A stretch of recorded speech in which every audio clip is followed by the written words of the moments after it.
Nama saya Vianita Rizky Ardiantari, kelas 11 MIPA 2, absen 35. Kali ini saya akan menjelaskan materi kelas 11 semester 1 tentang pengertian laju reaksi dan pengenceran. Oke, jadi sekarang kita belajar tentang laju reaksi. Laju reaksi itu sebenarnya apa sih? Laju reaksi itu adalah penambahan konsentrasi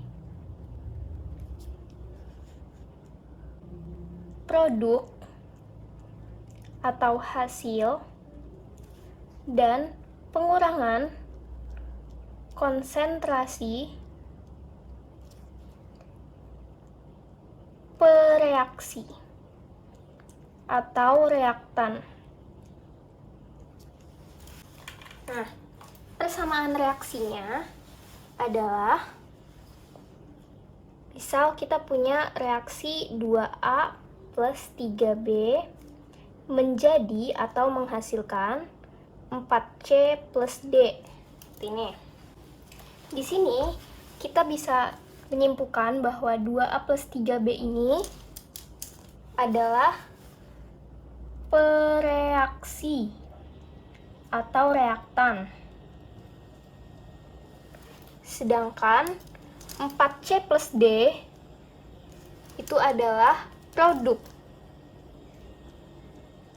atau hasil.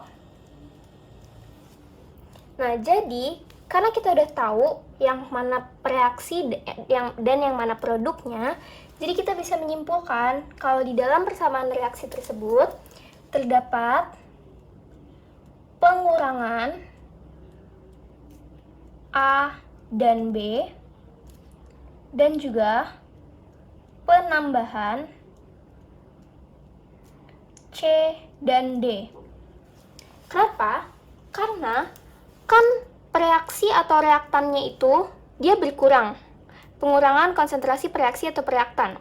Jadi A dan B-nya pasti berkurang dong, karena dia reaksi atau reaktan. Sedangkan produk atau hasilnya itu bertambah. Makanya penambahan C dan D, karena C dan D itu merupakan produk atau hasil. Nah, selanjutnya kita akan membahas laju reaksi. Laju reaksi ini itu dilambangkan dengan V kecil. Kalau V besar itu berarti volume. Nah, laju reaksi ini adalah molar per sekon.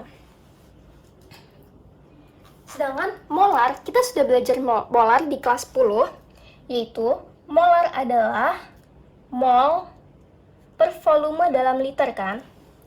Atau kalau dalam mililiternya bisa seperti ini. Molar adalah gram per mr.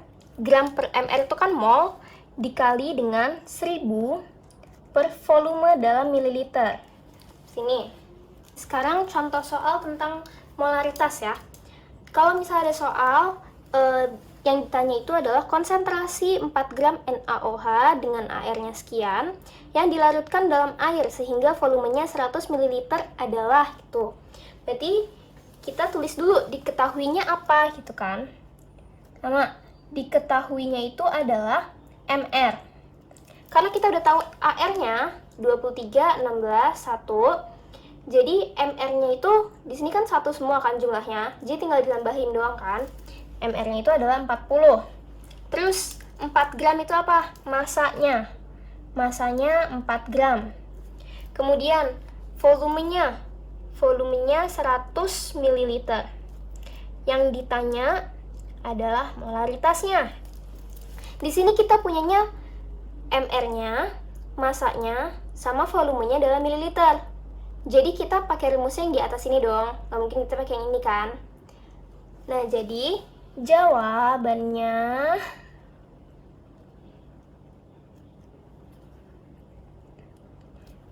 adalah molaritas sama dengan gram per mr dikali 1000 per volume dalam mililiter. Gini kan.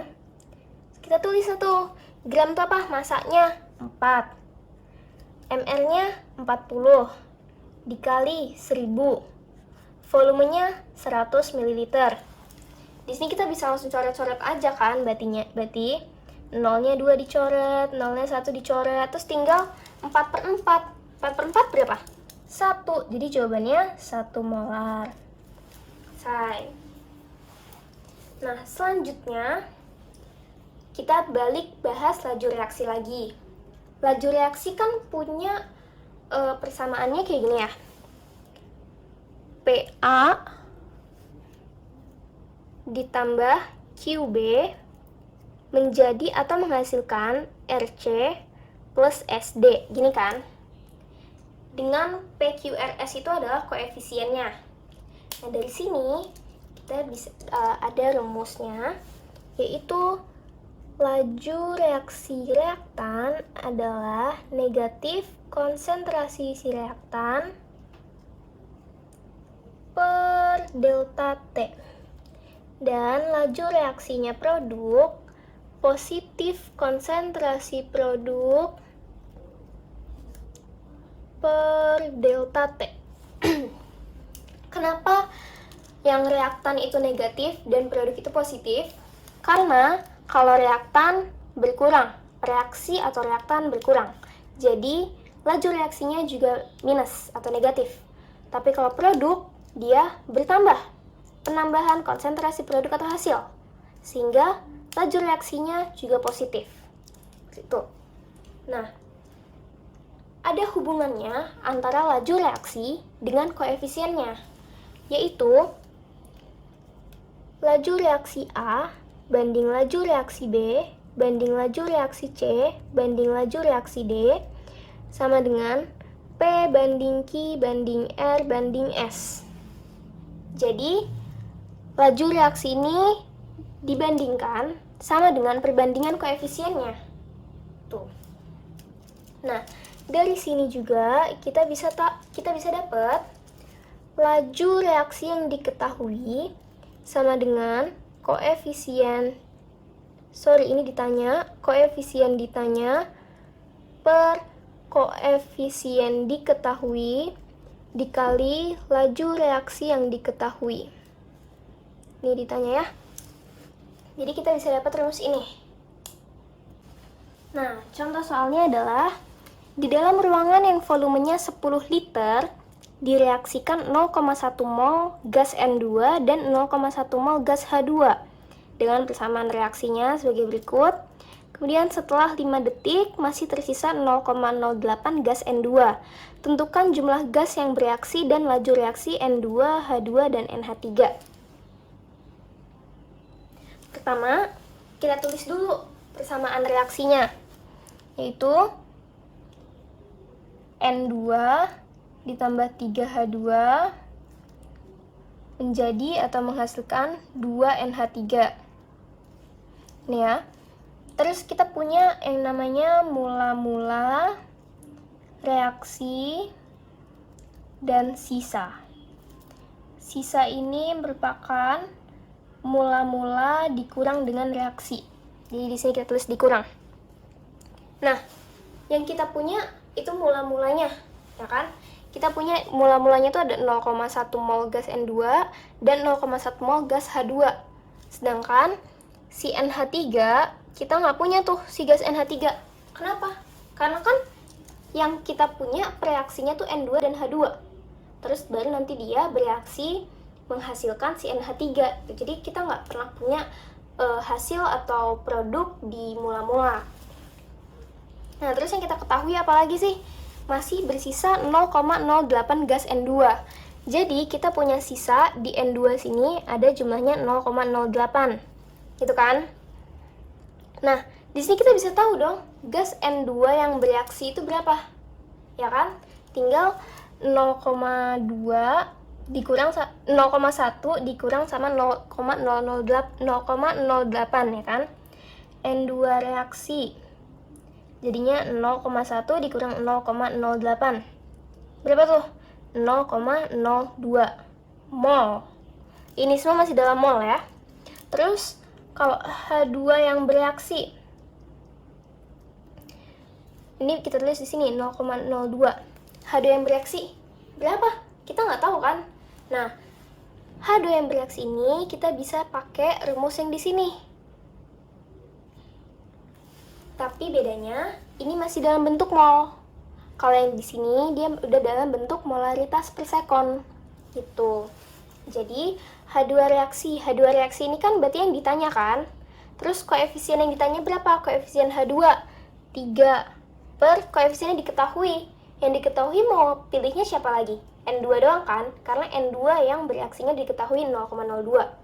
Jadi koefisiennya si N2 itu 1 dikali sama N2 yang bereaksi 0,02. Jawabannya adalah 0,06. Itu kan?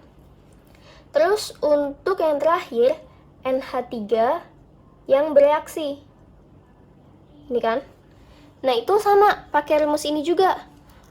Tapi kita bisa pilih, mau pilih pakai N2 boleh, mau pilih pakai H2 boleh, karena dua-duanya udah diketahui tuh yang bereaksinya berapa.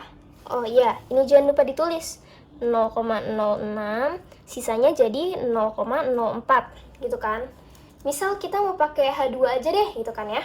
Jadi NH3-nya koefisiennya berapa? 2 per koefisiennya H2, 3. Dikali sama H2 yang sudah bereaksi 0,06. Ini bisa dicoret ya. Ini kita coret, ini jadi 2 ya kan? Jadinya NH3 yang bereaksi adalah 0,04 juga. Sini 0,04, sisanya juga jadi 0,04 kan? Tuh. Nah, terus untuk laju reaksinya si N2. Kalau laju reaksi, kita pakainya sisa. Sisanya tuh 0,08, 0,04, sama 0,04. Tapi kan ini semua masih dalam bentuk mol. Jadi harus kita bagi dengan volumenya biar bentuknya molaritas. Gitu. Volumenya kan 10 liter. Jadi tinggal tambahin aja komanya, nolnya ya kan? Jadi tinggal 0,008 per delta T-nya deh. Delta T-nya adalah 5 detik. 5. Terus jangan lupa, karena N2 sama H2 ini adalah reaktan, dia adalah preaksinya, jadi dia adalah negatif. Di sini negatif. Nah, berapa tuh? Negatif 0,0016 molaritas per sekon. Terus yang kedua, H2 sama tuh negatif juga, 0,04 dibagi 10, nolnya jadi bertambah 0,004 dibagi sama ya waktunya 5 juga, jadi negatif 0,0008 molar per second. Terus yang terakhir adalah NH3 sama dengan, kalau NH3 nggak negatif lagi kan, dia positif karena dia adalah produk. 0,04 dibagi 10 jadinya 0,005 per 5. Ini 4 pernya 5 itu kan. Jadinya sama dengan 0,0008 molaritas per sekon. Jadi ini udah diketahui nih. Ini yang bereaksinya, ini yang bereaksinya, ini yang bereaksinya. Ini 3 adalah laju reaksinya gitu. Nah, sekarang kita akan bahas tentang pengenceran. Nih, apa sih pengenceran itu? Pasti nggak tahu kan? Pengenceran itu adalah penambahan zat pelarut sehingga volumenya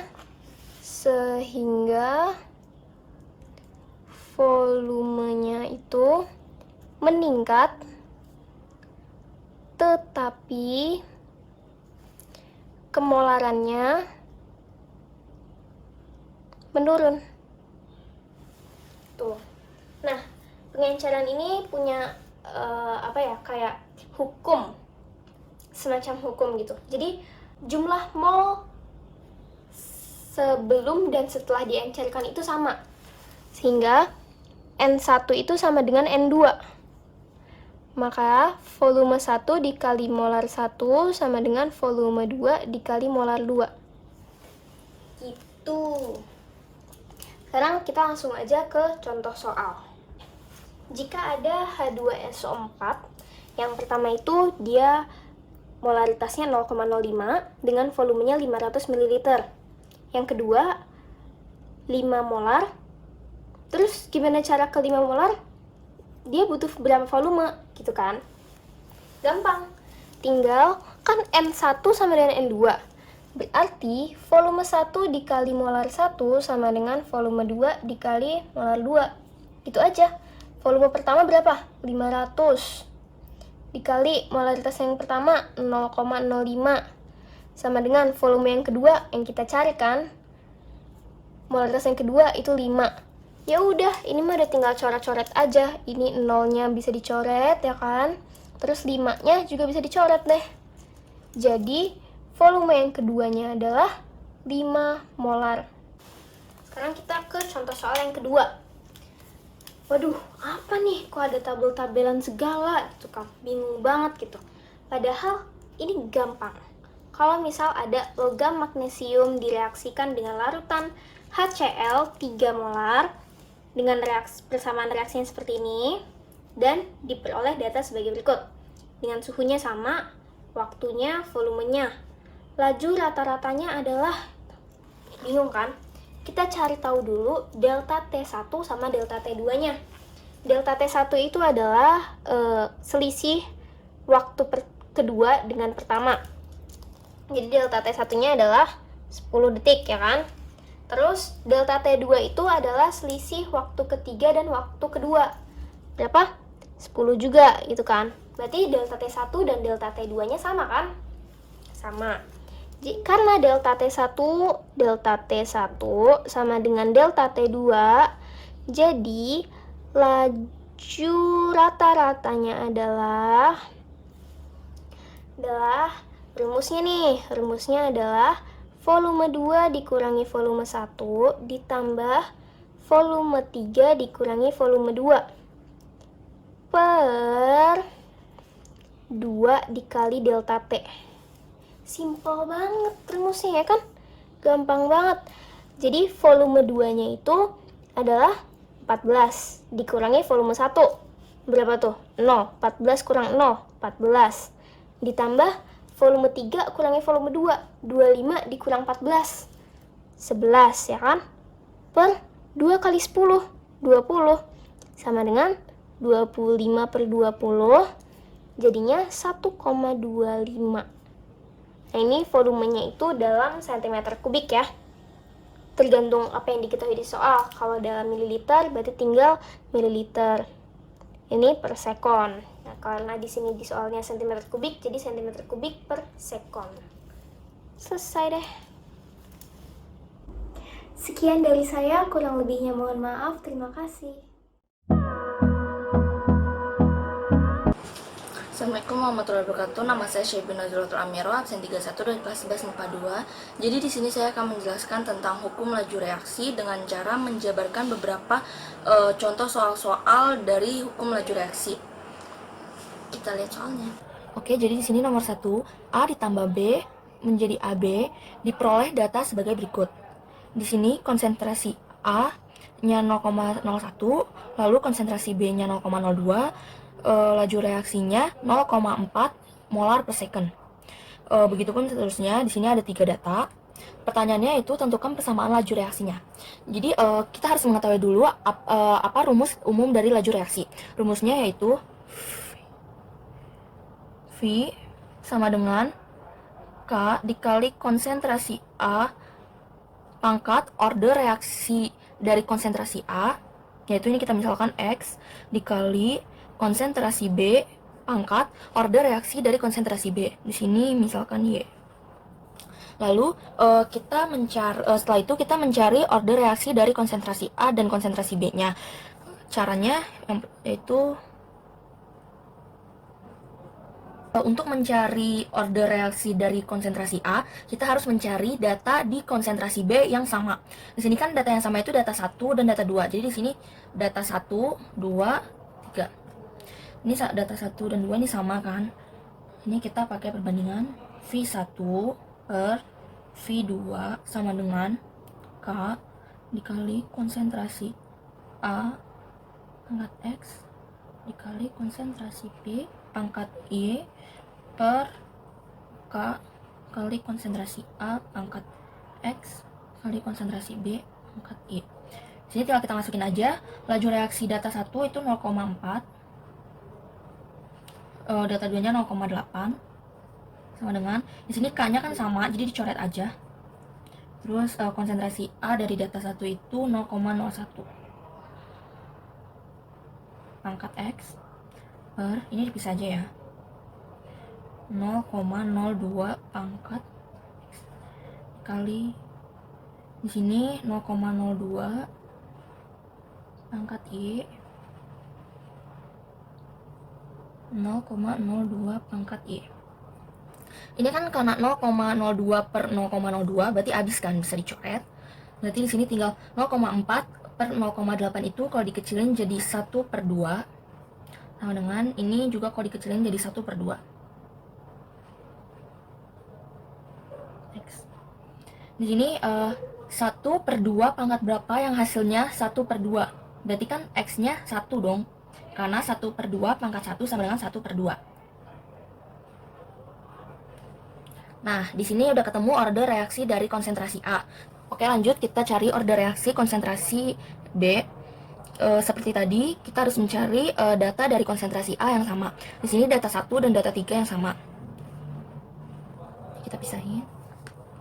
Berarti kita pakai V1 per V3 sama dengan K pangkat A kali X B pangkat Y K dikali konsentrasi A pangkat X dikali konsentrasi B pangkat Y.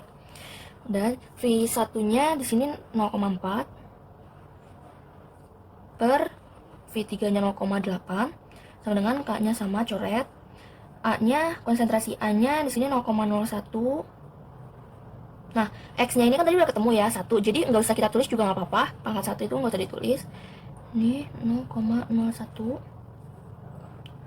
kali konsentrasi B nya ini 0,02 pangkat Y bar 0,08 pangkat Y. Ini coret sama. Ini kalau diperkecil jadi 1 per 2. Kalau ini 0,02 per 0,08 kalau diperkecil itu jadi 1 per 4 pangkat Y. Nah, di sini 1 per 4 pangkat berapa yang hasilnya 1 per 2.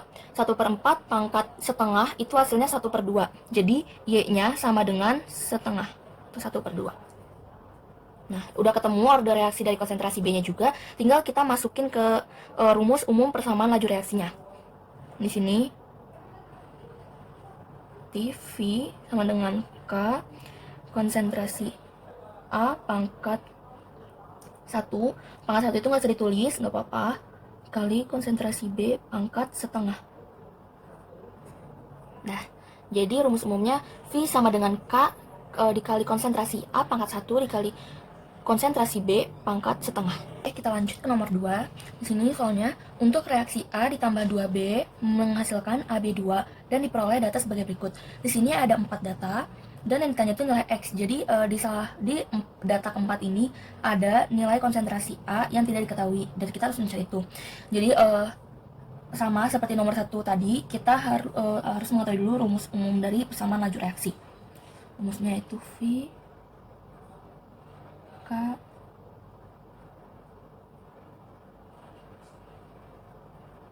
rumusnya itu V sama dengan K dikali konsentrasi A pangkat order reaksi konsentrasi A dikali konsentrasi B pangkat order reaksi konsentrasi B.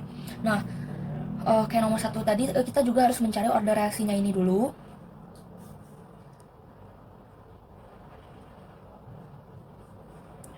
Kalau kita cari data yang sama di konsentrasi B untuk mencari order reaksi dari konsentrasi A.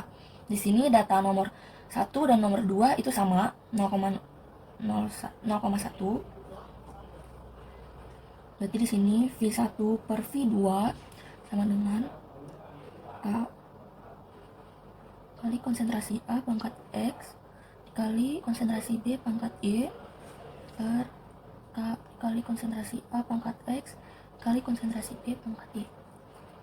V1 nya itu 1, V2 nya 5, sama dengan, ini K nya dicoret aja, konsentrasi konsentrasi A nya itu 0,1 pangkat X per 0,5 pangkat X kali konsentrasi B nya itu 0,1 pangkat Y per 0,1 pangkat Y. Nah ini sama, coret 1/5 sama dengan, ini kalau diperkecil 1/5 X. 1/5 pangkat berapa yang hasilnya 1/5?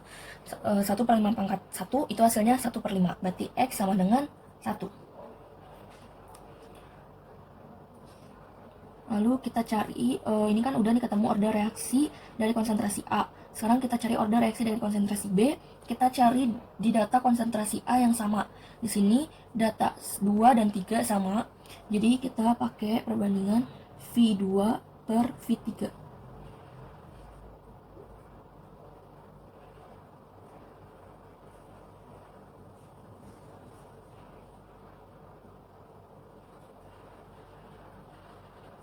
V2 nya itu 5, V3 nya 80, K nya dicoret, konsentrasi A nya 0,5, angkat, ini kan X nya itu 1 ya, jadi nggak usah ditulis, kali konsentrasi B nya itu 0,1 pangkat Y per 0,4 pangkat Y, ini dicoret. 5/80 itu 1/16. 1/16. Di sini 1/4 jadinya. Oke. 1/4 pangkat berapa yang hasilnya 1/16? 1/4 pangkat 2 itu hasilnya 1/16. Berarti Y sama dengan 2. Berarti order reaksi dari konsentrasi B yaitu 2.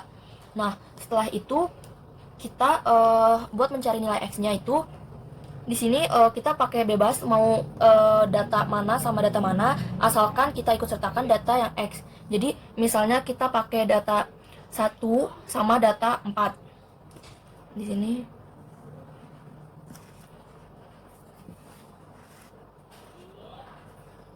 data 1 berarti V1 per V4 sama dengan K. Konsentrasinya berapa? Oh, ini langsung aja. Konsentrasi data 1 A nya itu 0,1 pangkat X, berarti nggak usah ditulis. Lalu 0,1 pangkat 2, karena order reaksi dari konsentrasi B itu 2.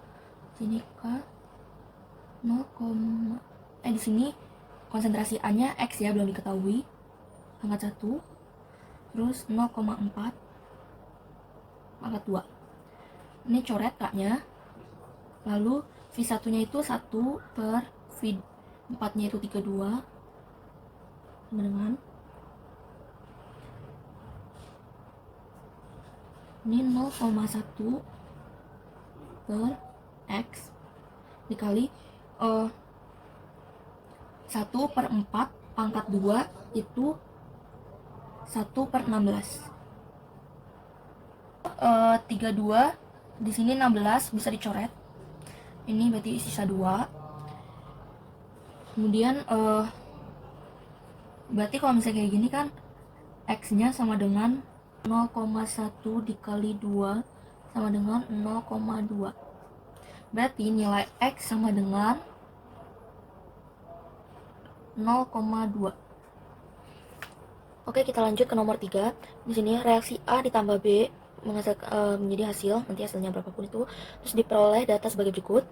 Ini ada 4 data, dan yang ditanya itu berapa nilai C-nya. Jadi C-nya ini tuh laju reaksi dari data keempat, belum diketahui, jadi kita harus mencari.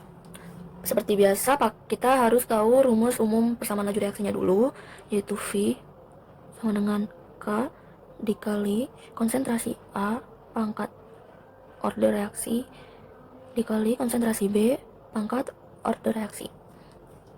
Nah, kayak nomor sebelumnya, kita harus mencari order reaksi dari konsentrasi A dan konsentrasi B. Kalau mau nyari order reaksi dari konsentrasi A, itu kita harus mencari data yang sama di konsentrasi B. Ini data 1 dan 2 sama. Jadi langsung aja kita cari.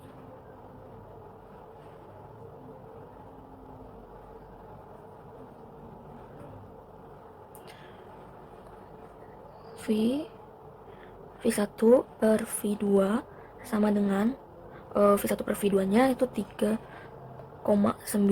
per 7,8 sama dengan K kali konsentrasi A nya itu 0,25 pangkat X kali 0,125 pangkat Y per K kali 0,50 pangkat X kali 0,125 pangkat Y. Ini coret aja langsung, ini juga coret. Lalu 3,9 per 7,8 kalau diperkecil menjadi 1 per 2. Nah ini juga kalau diperkecil 0,25 per 0,50 kalau diperkecil jadi 1 per 2 pangkat X. 1 per 2 pangkat berapa hasilnya 1 per 2. 1 per 2 pangkat 1 itu hasilnya 1 per 2. Jadi X sama dengan 1.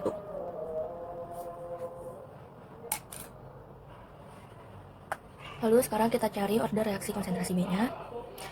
Kita cari data di konsentrasi A yang sama itu ada di data 2 dan data 3. Jadi V2 per V3 sama dengan 7,8 per 15,6 sama dengan K ini 0,50 konsentrasi A nya. X nya itu kan 1 ya, jadi nggak usah ditulis, nggak apa-apa. Lalu konsentrasi B nya itu 0,125 pangkat Y per K 0,50 kali 0,250 pangkat Y. Ini dicoret, coret 7,8 per 15,6 itu diperkecil 1 per 2 sama dengan ini 0,125 per 0,250 juga kalau diperkecil 1 per 2 pangkat I. Nah 1 per 2 pangkat berapa hasilnya 1 per 2. 1 per 2 pangkat 1 itu hasilnya 1 per 2. Berarti Y nya sama dengan 1. Berarti order reaksi dari konsentrasi B nya itu 1. Nah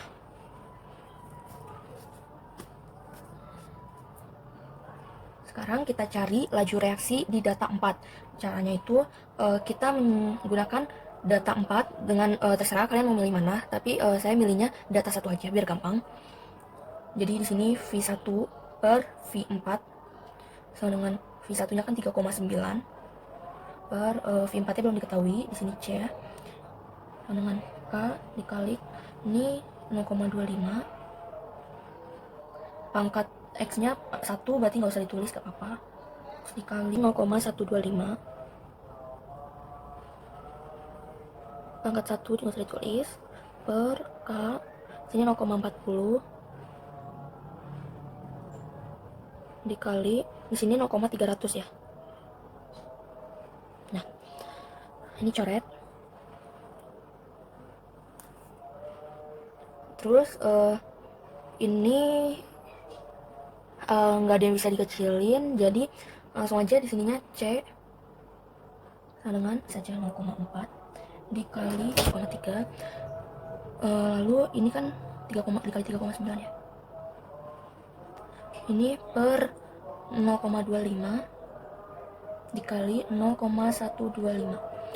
Nah 0,25 itu kan 1 per 4 ya, jadi tinggal dinaikin aja ke atas 4. Di sini 0,125 kan juga 1/8, berarti 8 nya tinggal dinaikin aja ke atas, jadi 0,4 dikali 0,3 dikali 3,9 dikali ini 1/4 jadi 4 dikali ini 1/8 jadi 8. Nah C sama 14,976 dibulatin tuh jadi 15. Jadi laju reaksi dari konsentrasi 0,40 0,300 itu 15. Lalu lanjut ke soal nomor 4. Di sini ada Q tambah R, hasil itu diperoleh datanya sebagai berikut. Ini ada 4 data. Yang ditanya itu nilai K dari data di sini. Nah, cara nyari nilai K-nya juga sama seperti soal-soal sebelumnya, kita harus mencari order reaksi dari konsentrasinya. Ini rumus umumnya. Berarti di sini karena ini Q dan R, jadi di sininya konsentrasi Q X kali R. Nah, kita cari order reaksi konsentrasi Q. Kita cari yang sama di data konsentrasi R, yaitu yang ini, data 1 dan data 2-nya.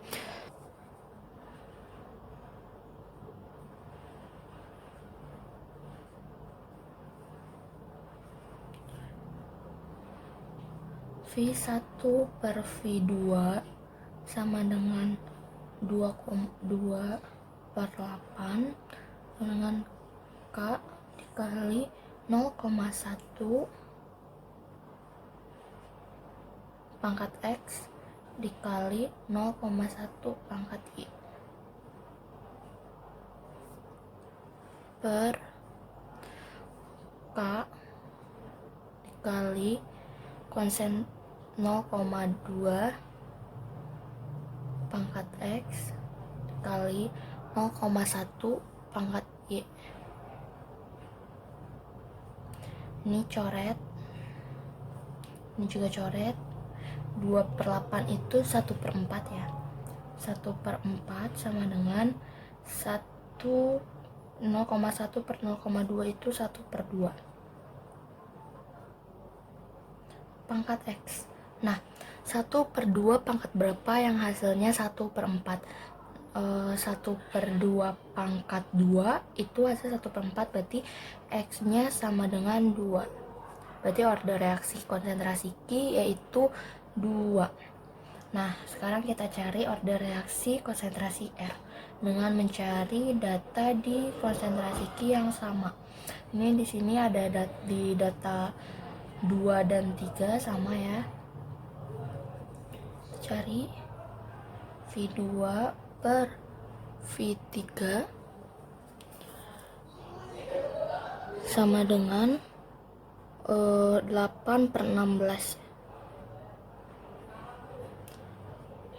K dikali 0,2 pangkat X nya 2 ya, masukin aja langsung. Di sini 0,1 pangkat Y. Nah, sini 0,2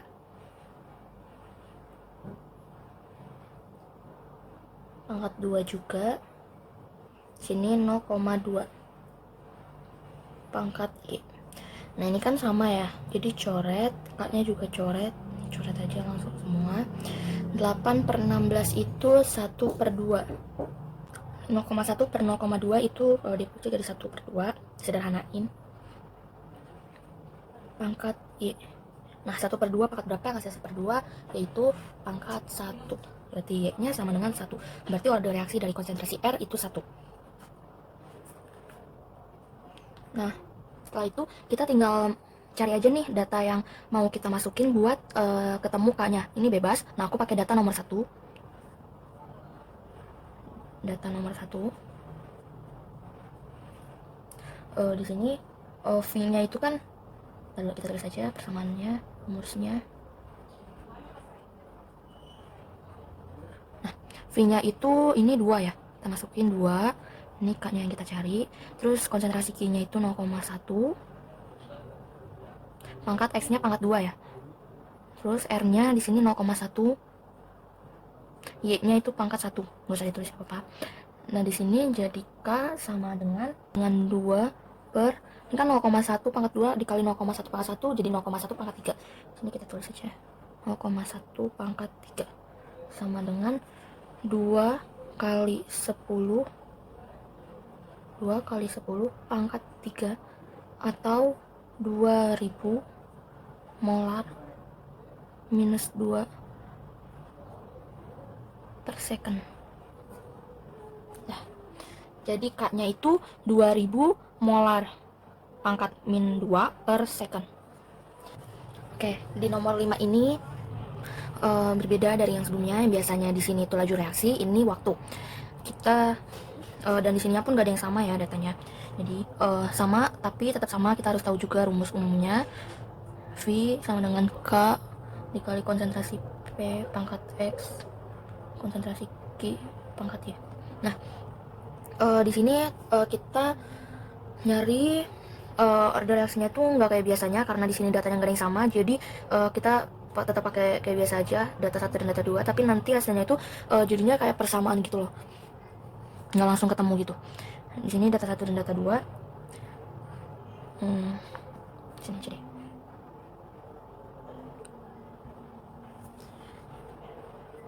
V2 berarti V1 per V2. Nah, tapi karena di sininya waktu, jadi ininya ditukar jadi T2 per T1. T2-nya itu 15. Oh ya, di sini tuh waktu itu detik ya satuannya. Jadi kalau di sininya masih menit harus diganti dulu ke detik. T1-nya itu 240 dengan K dikali ini 0,2 pangkat X kali oh ya. Jadi ini kan T-nya tadi diubah ya, T2 per T1. Tapi kalau di sininya tetap jadi V1 data 1 sama per data 2. Nggak diubah, cuma T-nya doang yang diubah. Lalu di sini 0,5. Oke. Ini K dikali 0,8 pangkat X dikali 1,5 pangkat Y. 15 per 240 itu 1 per 16 sama dengan ini 0,2 per 0,8 itu 1 per 4 pangkat X kali 0,5 per 1,0 itu 1 per 2. Lalu kita cari lagi buat eliminasinya nanti. Ini pakai data 2 dan data 3. Jadi V2 per V3 sama dengan diubah dibalik T3 per T2 sama dengan T3 nya 5, T2 nya 15. 0,8 dikali 0,8 pangkat X kali 1,0 pangkat Y. Ini K kali 0,6 pangkat X kali 2,0 pangkat Y. Nah, ini kan dicoret. 5 per 15 itu 1 per 3 sama dengan 0,8 per 0,6 itu 4 per 3. 4 per 3 pangkat X kali ini 1,0 per 2 itu 1 per 2 ya. Pangkat Y. Ini persamaan 2. Nah, kita eliminasi nih.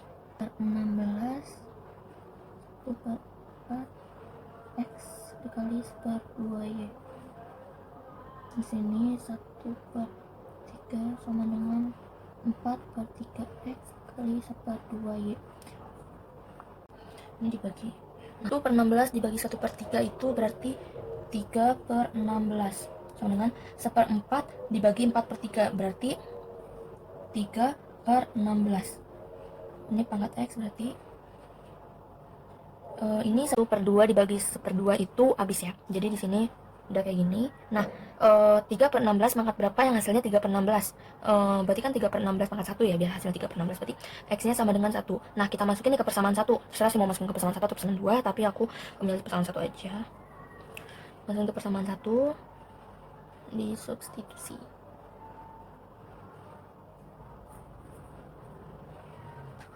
Di sini kan persamaan 1 itu 1 per 16 sama dengan 1 per 4 pangkat X nggak apa terus aja 1 per 2 pangkat Y. Nah, 1 per 16 X nya kita masukin itu 1, ini 1 per 2. Nah, ini bisa kita bagi ya, 1 per 16 sama 1 per 4 itu bagi aja. 16 dibagi 4 itu 4, berarti tinggal 1 per 4. Lalu berarti 1 per 2 pangkat berapa yang hasilnya 1 per 4. 1 per 2 pangkat 2 itu hasilnya 1 per 4, berarti Y sama dengan 2. Nah, udah ketemu, tinggal kita masukin aja ke persamaan umum laju reaksinya. V2 sama dengan K P. Nah, di sini V sama dengan K P P pangkat X-nya 1, nggak usah ditulis, nggak apa-apa. Q pangkat 2. Jadi hasilnya, jadi persamaan laju reaksinya itu V sama dengan K dikali konsentrasi P pangkat 1 dikali konsentrasi Q pangkat 2. Oke, jadi itu dia beberapa contoh soal-soal dari hukum laju reaksi. Mudah-mudahan kalian dapat mengerti. Assalamualaikum warahmatullahi wabarakatuh. Perkenalkan, nama saya Normalita Wadayun Kamesti dari kelas 11 IPA 2 akan membahas tentang faktor-faktor yang mempengaruhi laju reaksi.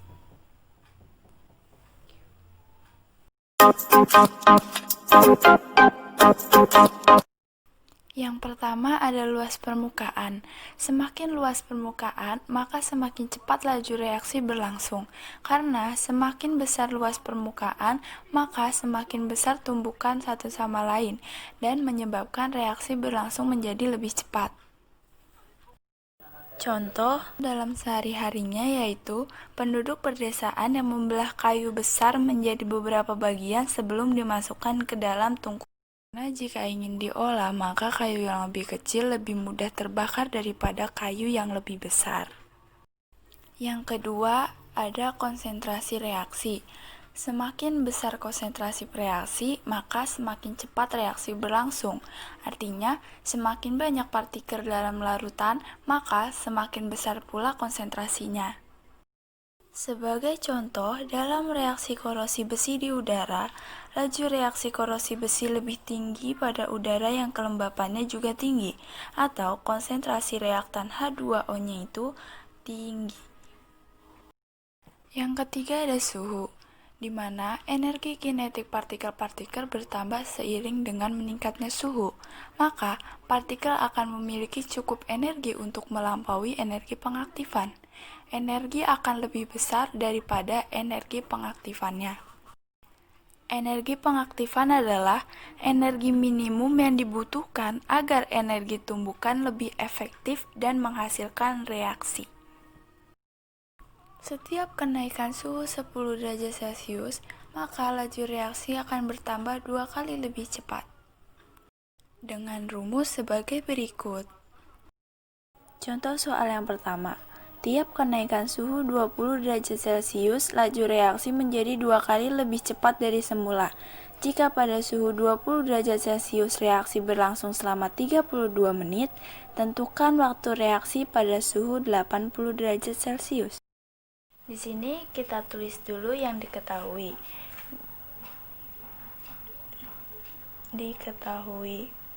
Yang pertama itu ada delta V. Delta V itu sama aja dengan pertambahan laju reaksi. Itu di soalnya itu 2. Lalu ada T. T besar itu sama aja suhu akhir. Di soal itu 80 derajat. Lalu ada T0, T0 besar gini, itu adalah suhu awalnya. Suhu awalnya itu 20 derajat. Habis itu ada delta T. Delta T di sini itu kenaikan tiap pertambahan. Jadi kenaikan suhu di tiap-tiap pertambahannya itu 20 derajat. Lalu ada T kecil dengan O. Nah, di situ tuh dia menunjukkan waktu awal. Waktu awalnya dia itu 32 menit. Terus di sini kita bakalan pakai rumus T sama dengan 1 per delta V T min T0 per delta T dikali T0. Nah, di sini tinggal masukin aja, kan delta V-nya itu 2, jadi setengah dalam kurung, T besarnya itu 80 per 80 dikurangin 20 per 20 dikali TO-nya itu 32. Lalu di sini jadinya setengah pangkat 3. Nah, terus dikali 32. Jadi setengah pangkat 3 itu kan 1/8. dikali 32, ini bisa dicoret, hasilnya 4. Maka waktu reaksi pada suhu 80 derajat Celcius adalah 4 menit. Contoh soal yang kedua, harga laju reaksi bertambah 2 kali jika suhu dinaikkan 10 derajat Celcius. Reaksi A plus B sama dengan C mempunyai harga laju reaksi 2 kali mol per L kali detik pada suhu 15 derajat Celcius. Jika reaksi tersebut dilakukan pada suhu 75 derajat Celcius, tentukan perubahan laju reaksinya. Jadi di soal diketahui delta V lagi. Delta V-nya itu sama dengan 2, lalu T besarnya itu sama dengan 75 derajat Celcius. Nah, delta V di sini itu tuh pertambahan laju atau percepatannya yang ditunjukkan dengan bertambah 2 kali jika suhu dinaikkan. Lalu ada T0 itu sama dengan 15 derajat Celcius. T0 ini suhu awal dan T itu suhu akhir. Lalu ada delta T. Delta T ini 10 derajat tiap kenaikan suhunya. Lalu di sini ada V0, itu tuh sama aja kelajuan awalnya. Biasanya itu X mol per L per detik. Di soalnya itu kan 2 kali mol per L per detik. Nah, di sini kita langsung masukin rumus saja. Rumusnya itu V sama dengan delta V pangkat T min T0 per delta T dikali V0. Nah, delta V di sini 2, masukin. Terus T-nya di sini kan 75 dikurang 15 per 10 dikali V0-nya. Nah, di sini itu 75 dikurangin 15 dulu, gak bisa dicoret. Jadi, hasilnya 2 pangkat 6. Nah, di sini masukin V0-nya. 2 kali mol per L per detik. Nah, di sini tinggal dikaliin aja. Berarti hasilnya jadinya 2 pangkat 7. 2 pangkat 7 itu 128 kali mol per L detik. Jadi, perubahan laju reaksinya itu 128 kali.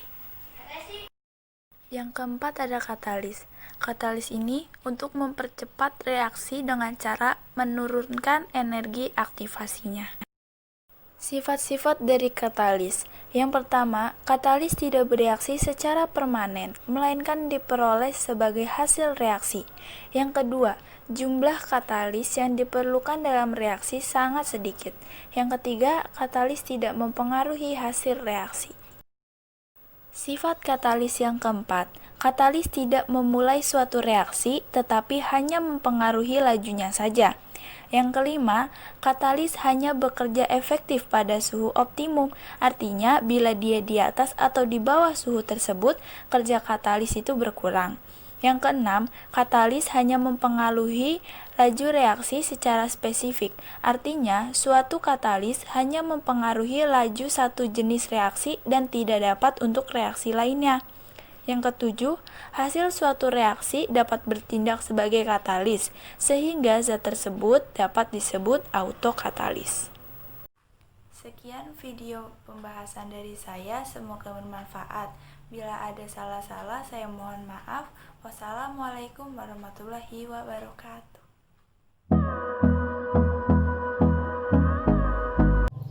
Assalamualaikum warahmatullahi wabarakatuh.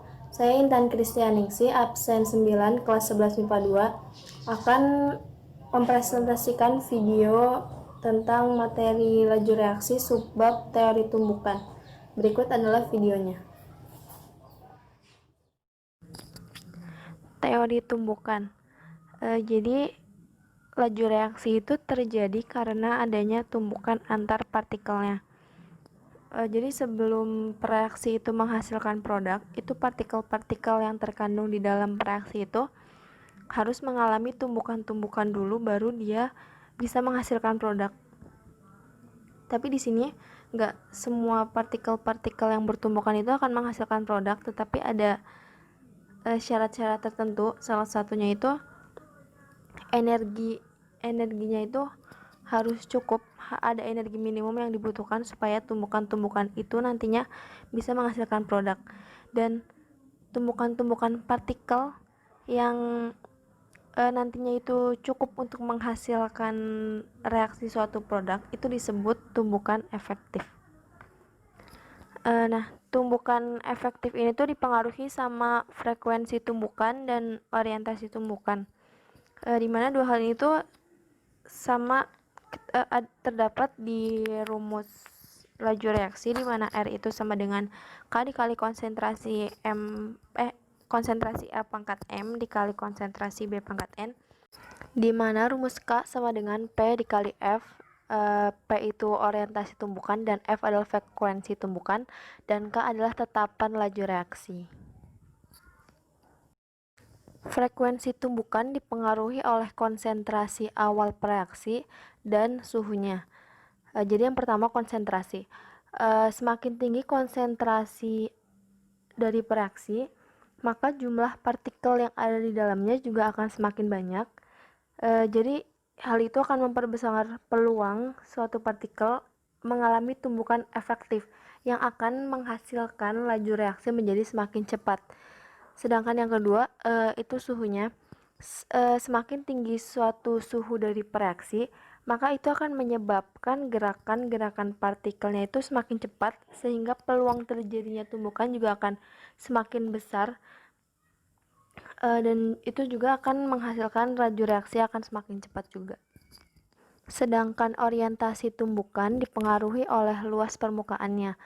Jadi semakin luas permukaan, maka semakin besar peluang terjadinya tumbukan-tumbukan antar partikel. Nah, itu akan memperbesar peluang juga terjadinya tumbukan efektif yang nantinya akan menghasilkan reaksi yang akan menghasilkan suatu produk. Jadi akibatnya laju reaksinya akan semakin cepat. Selanjutnya ada energi aktivasi. Jadi seperti yang disebutkan di awal, kalau nggak semua tumbukan partikel itu akan menghasilkan suatu reaksi, tetapi ada energi minimum yang dibutuhkan agar tumbukan partikel itu tuh nantinya bisa menghasilkan reaksi. Nah, energi minimum yang dibutuhkan ini itu yang disebut dengan energi aktivasi. Nah, di sini ada grafik energi aktivasi di reaksi eksoterm sama endoterm. Untuk yang sebelah kiri ini ada reaksi eksoterm, di mana AB itu disebut juga reaktan atau R, dan C disebut produk atau P. Sedangkan yang reaksi endoterm ini P dan Q itu disebut reaktan atau R, dan yang R ini tuh disebut produk atau kita singkat aja P. Nah, kedua grafik ini tuh baik yang ekso maupun yang endo itu sama-sama naik grafiknya. Ini tuh menandakan bahwa baik reaksi eksoterm maupun endoterm itu sama-sama membutuhkan energi untuk bisa bereaksi. Nah, untuk energi aktivasi sendiri itu di sini di grafiknya itu ditunjukkan dari puncak reaktan AB sampai ke dasar AB-nya ini. Sedangkan kalau di reaksi endotermnya itu dia dari puncak PQ sampai ke dasar PQ. Dan di sini bisa kelihatan kalau energi aktivasi dari reaksi eksoterm itu lebih kecil, sedangkan energi aktivasi di reaksi endoterm itu lebih besar.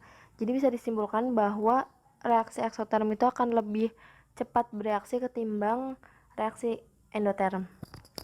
Jadi ada beberapa reaksi yang sulit untuk berlangsung reaksinya dikarenakan energi aktivasinya yang terlalu tinggi. Maka karena itu agar reaksinya itu lebih mudah untuk berlangsung, maka bisa kita tambahkan yang namanya katalis. Nah, cara kerja katalis untuk mempercepat laju reaksinya itu dengan cara menurunkan besarnya energi aktivasi. Nah, ini adalah contoh gambar dari diagram tingkat energi reaksi, baik dengan katalis atau tanpa katalis. Nah, di sini tuh ada reaksi antara A sama B, di mana kalau tanpa katalis, maka reaksinya ini tuh reaksi antara A dan B itu akan menempuh jalur dengan membentuk kompleks teraktivasi AB yang paling atas gitu puncaknya, di mana energi aktivasi yang dihasilkan itu adalah EA1. Sedangkan jika reaksi berlangsung dengan adanya penambahan katalis, maka reaksi dari A dan B ini tuh akan menempuh jalur dengan membentuk kompleks teraktivasi X dan Y, di mana energi aktivasi yang terbentuk itu adalah EA2 dan EA3. Nah, di sini tuh bisa kelihatan perbedaan antara reaksi yang tanpa katalis dan dengan katalis, di mana energi aktivasi yang terbentuk tanpa katalis itu dia jumlahnya tuh lebih besar dibandingkan dengan setelah adanya penambahan katalis. Nah, hal ini tuh membuktikan bahwa dengan adanya penambahan katalis pada suatu reaksi, maka akan menurunkan besarnya suatu energi aktivasi yang nantinya akan mempercepat laju dari reaksi tersebut. Contoh soal yang pertama itu ada persamaan yang didasarkan pada teori tumbukan memperhitungkan faktor-faktor di bawah ini mempengaruhi laju reaksi kecuali A. Energi aktivasi, B. Suhu, C. Tekanan, D. Frekuensi tumbukan, dan E. Semua faktor mempengaruhi laju reaksi. Nah, jawabannya adalah tekanan karena persamaan yang dihasilkan dari teori tumbukan itu adalah frekuensi tumbukan dikali faktor steric pangkat minus energi aktivasi per tetapan gas. Jadi yang tidak mempengaruhi laju reaksi itu adalah tekanan karena tidak termasuk ke dalam persamaannya. Contoh soal yang kedua adalah reaksi yang memiliki energi aktivasi yang relatif lebih besar adalah A. Eksoterm, B. Endoterm, C. Sama baik eksoterm maupun endoterm, D. Homogen, dan E. Tidak ada pilihan yang tepat.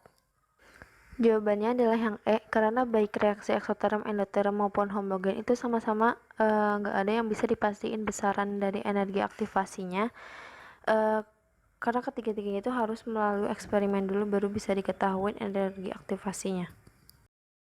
Contoh soal ketiga, katalis biasanya dibedakan atas beberapa jenis yang didasarkan pada A. Fase katalis, B. Jenis reaksi yang dikatalisis, C. Fase pereaksi, D. Suhu aktivasi katalis, dan E. Tidak ada pilihan yang tepat.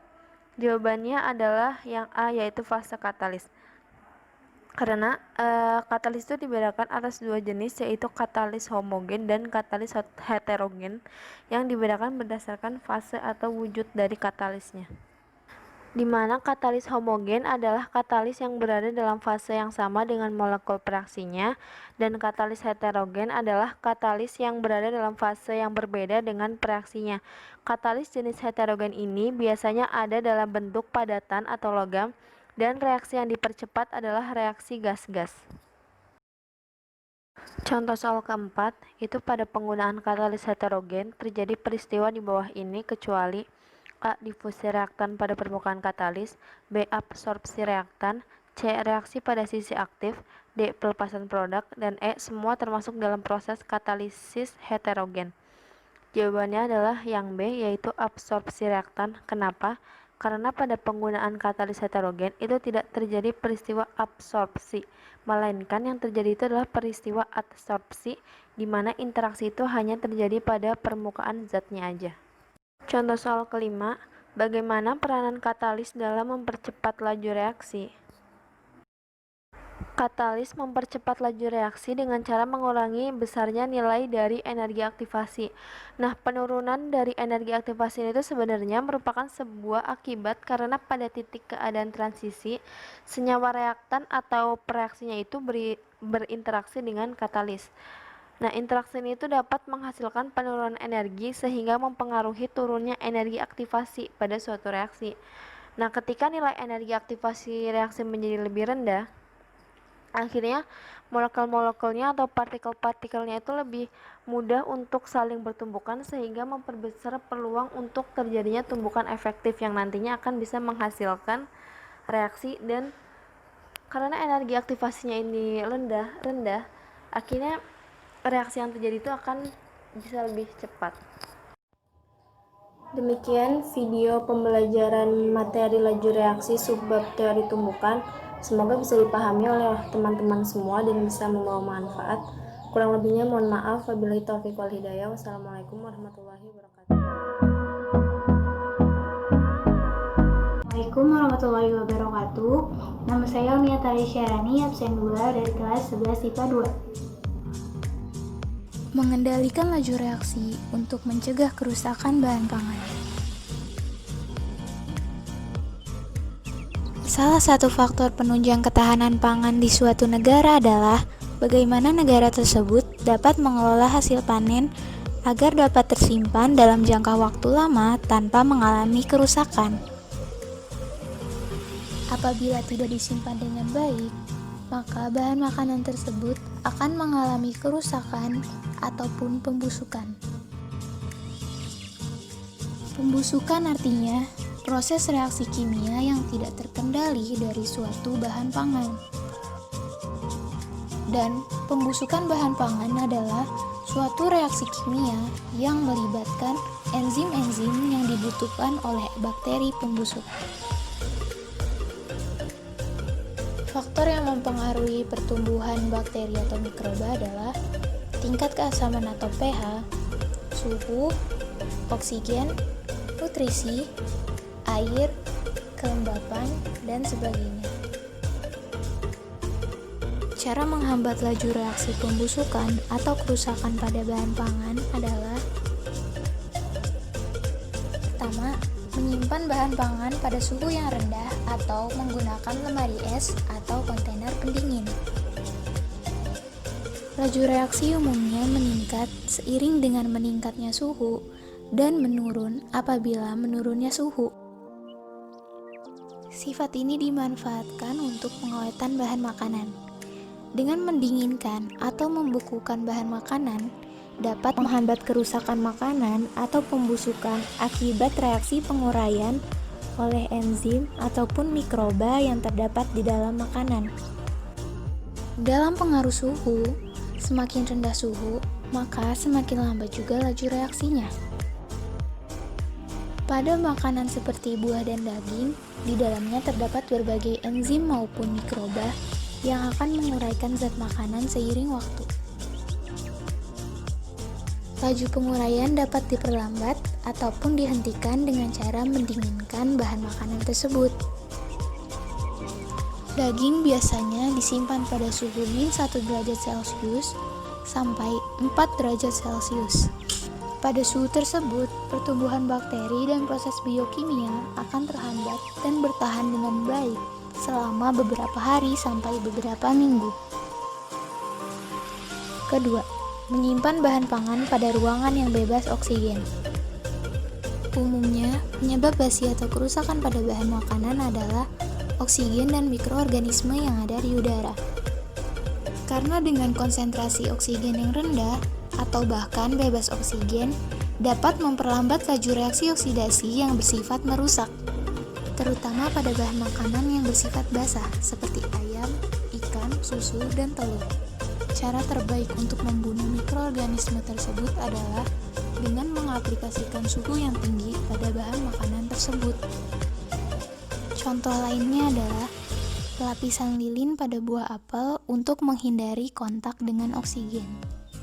Ketiga adalah penambahan bahan pengawet pada makanan. Fungsi dari bahan pengawet itu sendiri adalah untuk menghambat kerja enzim yang dibutuhkan oleh bakteri atau jamur. Dengan terhambatnya kerja enzim tersebut, mengakibatkan bakteri tidak dapat berkembang biak dengan baik. Yang keempat adalah dengan penambahan asam atau garam pada makanan. Hal ini menyebabkan enzim yang mempercepat laju reaksi perusakan bahan pangan tidak dapat bekerja secara optimum, sehingga menghambat kerusakan bahan pangan.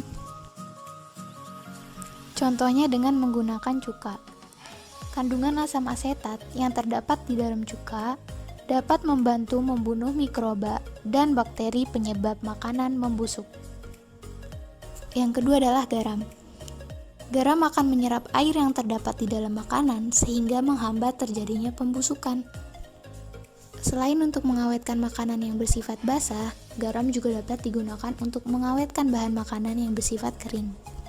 Contoh makanan yang diawetkan menggunakan garam adalah ikan, sayur, daging, dan sejenisnya. Itulah beberapa cara yang digunakan untuk mencegah kerusakan pada bahan makanan. Sekian penjelasan materi dari saya, kurang lebihnya mohon maaf. Wassalamualaikum warahmatullahi wabarakatuh.